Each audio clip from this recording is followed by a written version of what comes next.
we are back here once again, and I know my friend Jay Peckham, if he were standing beside me, he'd be smiling. It is 5-0 in favor of the Sarnia Sting against the Saginaw Spirit. What a great hockey game.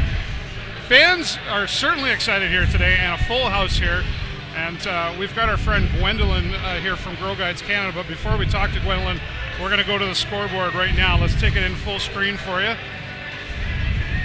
And we'll just do a review. Erie Otters right now currently 4-0 over the Guelph Storm.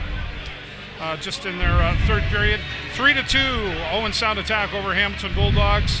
Barrie Colts and Kingston Frontenacs, they're tied at 2 apiece. London Knights are leading over Windsor Spitfire, score 2-1 there. 2-0 in favor of Mississauga over the Flint Firebirds. Kitchener Rangers and Ottawa 67s still tied, but they've moved it up to 1 apiece there. Oshawa Generals and North Bay 4-2 in favor of Oshawa, 3-2 for Pete Turburo. I'm tongue-tied here today. And of course, as I said, right now 5-0 in favor of the Sarnia Sting. And we just want to show you that Adam Ruzicka and Drake Rimshaw getting those goals in there. So lots of great hockey action happening here.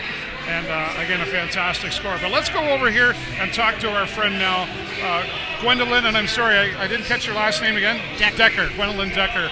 And you are with Girl Guides of Canada. Correct.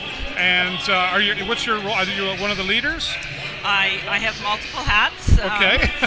I'm a leader for the 39th Sarnia Brownies and also the 39th Sarnia Guides. So they're different age groups. Okay. And I'm also treasurer for a couple of groups, and I'm a community guider, which means I oversee sort of a neighborhood of branches that meet in one particular location and make sure that they have leaders and things are going well according to the program. So how long have you been involved with Girl Guides? Quite a long time, over close to 25 years now. Oh, wow. Yeah. So, like, you're a big leader. Well, not a big leader. I just try to do my part. So, when you first got involved with Girl Guides, and let's talk about Girl Guides in general, and then we'll get a little more into what's happening locally here in Sarnia. So, about 25 years ago, what first got you involved? Well, that was interesting because I was never a Girl Guide as a girl myself, but my daughters were, and when my oldest daughter was in Guides, her unit was in danger of closing because they didn't have enough leaders. Right. And she was in her third and last year of Guides before moving on to Pathfinders. So I said, I'll do it for 1 year so that she can finish her guide career. And that was about 23, 24 years ago. Wow. I really love it. Obviously. Obviously, What is it that you love so much? One of my favorite parts of guiding is the outdoors. We do a lot of camping with our units. I love camping. I've been able to take girls on canoe trips, winter camping. Introducing kids to camping in Canada is a really great adventure. Yeah. And I really enjoy passing my camping skills on to the girls, so that's part of the reason why I stayed in it. So is it fair to say that Girl Guides is like equal to like the Cubs for boys or Scouts? Yes, Similar? it is. It is fair to say that. Scouts has gone co-ed, but Girls remains an all girls, all women's association. Oh, okay. So I find that very important in order to provide girls with female mentors and female role models, so that they can see women in leadership roles and develop their leadership roles as well. Yeah. What are the numbers like? I mean, I remember, like say, as a young man, I was Beavers Cub Scouts, and it was always very popular. Are the numbers strong, like as far as how many girls are involved locally? I don't have numbers in my head for across Canada, but within my local neighborhood that meets at Dunlop United Church, we have a group of Sparks that ages 5 to 6, and they have about 22 girls. Oh. And then my Brownie unit, which are the ones that are here tonight, there's 23 girls, and then there's Guides for ages 9 to 12, and there's a group of 14. And then the next level up, Pathfinders, has 11 to 12 girls. And then the final age of Girl Guides is Rangers for ages 15 to 17. And that's a smaller group of about, I think it's 9 or 10 this year. Okay. So there's a lot of involvement, obviously, going on. And that's there is, yeah. Last year I was more heavily involved with the Rangers, and we went to, we fundraised and went to one of our world centers. Girl Guides has 5 world centers that girls can go and visit, and we went to our chalet in Switzerland. Wow.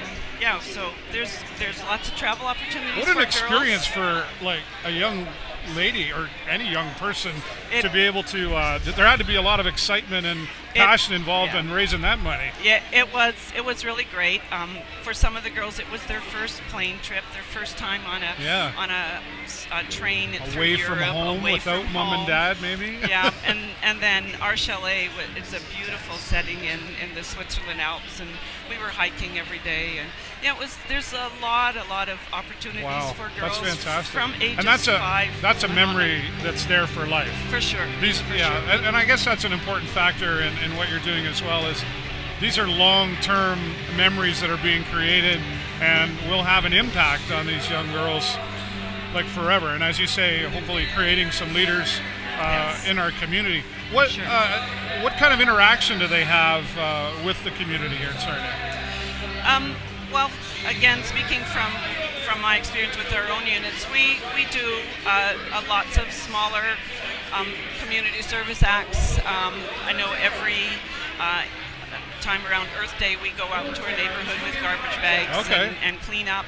We have visited nursing homes around Christmas time to sing. We have made cards at Valentine's Day for the vets or for nursing homes. Oh, okay, fantastic. We have collected and food and gone to In a Good Shepherd for helping them sort things, especially after a big food drive after Easter. We've done baking, so a lot of small acts of kindness or small community service projects. Those tiny things that make a difference in a community. Absolutely. Some units have been involved in planting trees through the TD tree planting grant. There's one thing you haven't talked about yet, though. Oh, cookies. The cookies. I thought you might have brought me some cookies. I don't know. Is there some here? I wish I could offer you some. I for sure would. We are between campaigns. Our chocolate mint cookies usually sell just prior to Christmas in November, December, and our chocolate vanilla sandwich cookies come out. That's when they usually find my door. They come out in March. March 17th. They should be arriving in Sarnia. All right, I'll give you my address. Make sure they come around and see me. I will deliver. I don't eat a lot of candy, but I do look forward to that. And that's a tradition that's been going on for, well, how many years? Do you know how many years Girl Guides has been in existence in Canada? Girl Guides started in Canada in 1910. Wow. Oh, sorry. Yeah, 1910. What? I can imagine the difference in Girl Guides then and Girl Guides now. We've actually had some neat historical events. One of the members in guiding I know has a lot of historical uniforms. When my daughters were in guiding, they still wore dresses. Wow. But now, so the uniform has changed a lot. And Girl Guides is actually, this year, starting to pilot a new program. So they're very conscious of remaining current and up to date to keep the girls engaged with what matters to them now. So next year, when Girl Guide starts up again in September, the leaders will be learning about how to implement the new program that is very much more 21st century. Still keeping a lot of the things and visions that are important for Girl Guides, like the great outdoors and earning badges and challenges, but also learning more about what it means to be a leader and to be independent.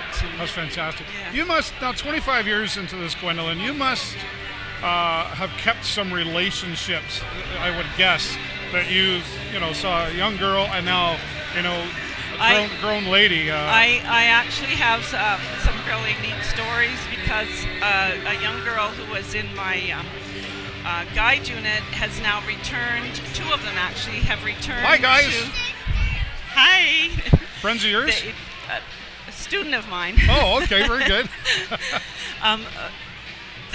I have 2 girls who were in my guide unit, and they've now returned and are one of my spark leaders. Wow.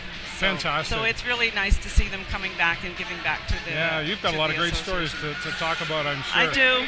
Had lots of great campfires as well. So. That's good. Gwendolyn, thank you so much. I appreciate you talking to us. I bet you could probably tell a lot of stories if we had more time. Before we go, is there a website or Facebook? How would people reach out if they want to find out more about Girl Guides in Sarnia? It's very simple. It's girlguides.ca. Okay, very good. That's awesome. Thanks again, Gwendolyn. Thank you. All right, and Girl Guides Canada, they are the Chuck-a-Puck charity nonprofit organization here today. They're selling, what a great day to be selling pucks. Almost a sold-out crowd here today. Again, 5-0 in favor of the Sarnia Sting against Saginaw. And let's see if they can hold on to that as we go into the third period. We'll keep you updated. And don't forget, we will be live post-game downstairs in the Players' Lounge. One of the coaches, one of the players usually comes out to talk to us, so we hope that you will join us for that. I'm David Burrows, broadcasting for the Video Show Network, and my new friend Gwendolyn Decker from Girl Guides of Canada. Thanks for watching, everybody. Thank you.